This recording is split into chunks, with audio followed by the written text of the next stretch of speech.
You refer to illness as a toxicity crisis. That's a very interesting term. Could you talk about that? Yes, it's basically when the body doesn't have the ability to remove toxins, and that will force the body to accumulate them. And toxins are things that there's a very wide range of things you can pack into that. But toxins could be anything that stays in the body too long. Okay. Even the body's own metabolic waste products. You call them waste products, like uric acid, urea, ammonia, oxalic acid. These are potentially very damaging, and they can act as toxins if they are not removed. All right. So ammonia, very caustic, can be very damaging to the cells if they are hanging around them too long. So that becomes a toxin. Now, cells that are broken down, you break down 30 billion cells, you break them down into their basic particles, proteins. Now, proteins can be very damaging. They're indicated as causing many illnesses. They're called viruses. All right. So a virus is basically a protein particle that can move in and out of cells. Viruses don't have a body like a bacteria that can reproduce itself. So it is simply innate proteins. And the body uses them as solvents. They use them as solvents to dissolve. Viruses are solvents to dissolve chemicals and harmful material that bacteria could not dispose Viruses of. are for Viruses. Bacteria go after organic things like dead or damaged cells. They will infect them when they're damaged, which is important because otherwise these cells can become cancer cells. So bacteria help to prevent cancers. That's why many people who have an infection they have a cancer, they may get rid of the cancer with the infection. Oh. So many people, there are people who have had colds or severe flu, and they had cancer, and then the cancer disappeared after they had the flu. All right. Or chickenpox infection.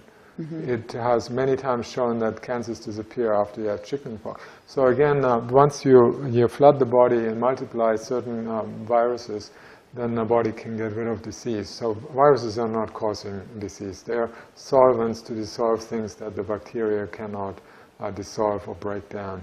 And fungi go after completely dead matter, completely dead cells. So the toxicity crisis is a way of the body eliminating, because it's gotten to be just too much. Yes, when the toxins arise to a certain point, you need either bacteria, fungi, or viruses. Okay. So these are the helpers when the body can no longer deal with it, when the immune system is incapable of getting rid of all the toxins. And there can be toxins from the food, pesticides, very common. There can be drugs, inhaled pollution from the air, metals, heavy metals. If you most common breakfast foods, they have fortified iron in it, which is a real toxin. Oh. Fortified iron. You'd make an experiment. Take some cornflakes, put it in a bowl of water, let them float around. Take a magnet from your refrigerator door, and hold them over it, and then you basically can move the cornflakes around the water. And then you take the cornflakes, put it in the blender with water, put it in a plastic bag, transparent, and put the magnet in there, and then shake it around, and then look at the magnet. It has iron filings in it. It's completely black. So it is all iron. It's all in the food. They just pack heavy metals into the food so they can say fortified iron, which is supposed to be good for you, but it makes you sick. That's just tragic. It damages the liver, and it damages the spleen, and people get enlarged spleens, and it damages the stomach. So you can get actually stomach ulcers from that.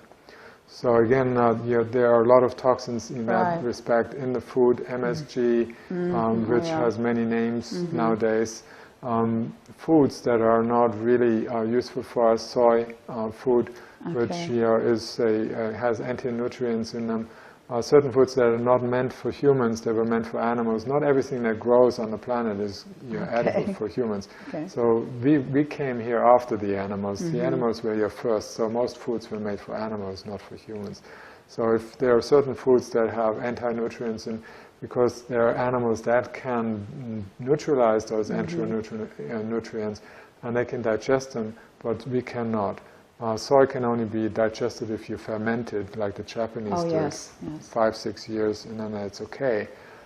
So then there are other food additives, preservatives. Anytime you preserve a food, then you basically make it indigestible. Which leads to a toxicity crisis. Yeah, like margarine, you can put bacteria on it, nothing happens to it.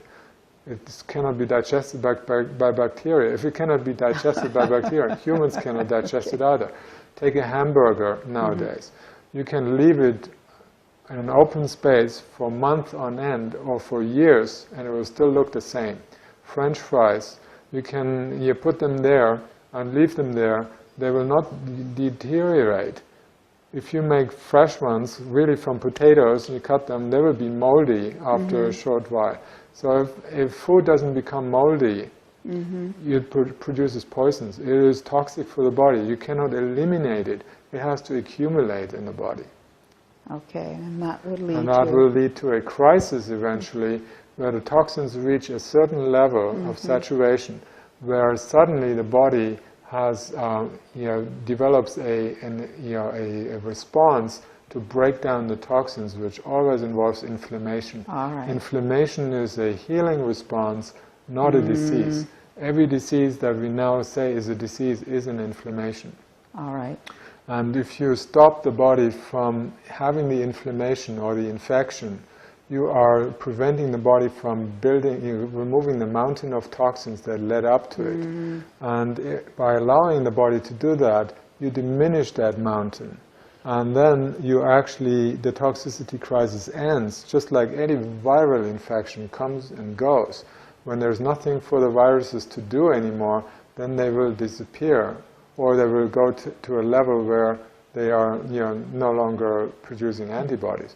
So you're perfectly equipped to deal with that by allowing the body to release the toxins, by cleaning out the liver, the colon and the kidneys, the major organs of elimination, and then have a good nourishment, good sunshine, good amount of water to help, and sleep, to have all the factors responsible for keeping the human body healthy, which it has for a long, long time. And now we have so many chronic illnesses out of, compared to 100 years ago, it's 90% of illnesses are chronic now. At least 60% of the American population is now ill with a chronic illness or some kind of illness that doesn't seem to go away. And it used to be 10% of the people, only 10% of all illnesses were chronic about 100 years ago. And now it's 90% of all illnesses are chronic. So that really shows where it's coming from.